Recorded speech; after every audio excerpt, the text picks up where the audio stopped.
Highly empathic people tend to be very sensitive listeners. They're very good at understanding what somebody else's needs are.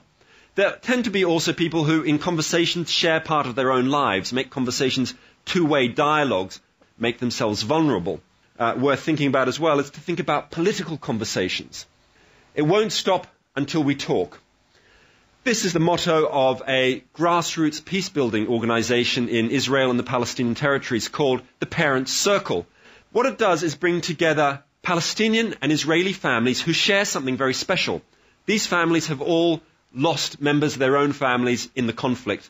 And the Parents Circle brings them together for conversations, picnics, meetings where they share each other's stories. They discover that they share the same pain, the same blood. They make that empathic bond. They also have other fantastic projects. My favorite one is called Hello Peace.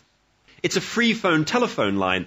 So anybody can pick up and call that number. If you're a Palestinian and call it, you're immediately put through to an Israeli. You can have a half-hour conversation. If you're an Israeli, pick it up, you're put through to a Palestinian. Since 2002, over 1 million calls have been logged on the Hello Peace free phone line. That's the kind of project which is trying to create grassroots empathy.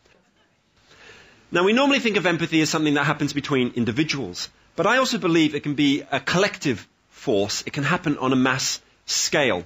When I think of history, I think not of the rise and fall of civilizations and religions or political systems. I think of the rise and fall of empathy, moments of mass empathic flowering, and also, of course, of empathic collapse. As you probably know, in the 1780s in Britain, slavery was an accepted part of society. People felt that the economy was as dependent on slavery as our economy is on oil today. 500,000 African slaves were being worked to death on British plantations in the Caribbean. And nobody thought this could ever be eroded. But in the late 1780s, there was the rise of the world's first great human rights movement. And it was a movement powered by empathy. Its leaders developed a very empathic campaign. The idea they had was to try and get people in Britain to experience or understand, at least, what it was like to be a slave on a slave ship, on a slave plantation.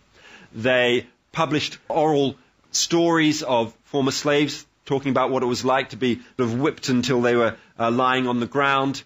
They also ran public meetings where they showed these little instruments which were used to keep slaves' jaws open to force feed them. They organized for former slaves to give talks around Britain about their experiences. And this led to a sort of revolutionary social movement, really. It led to petitions, it led to public protests, it led to the first great fair trade boycott of sugar. Eventually it led to the abolition of the slave trade in 1807 and later slavery itself. What this all led to, or what it really showed, was that empathy could be a collective force. We normally think of empathy as empathizing with the down and out, the poor and marginalized, those on the edges of society. I think we need to be more adventurous in who we try to empathize with. I think we need to empathize with those in power. We need to understand how those in power, in whatever realm it is, think about the world and their lives and their ambitions. We need to understand their values. Only then are we going to be able to develop effective strategies for social, political, and economic transformation.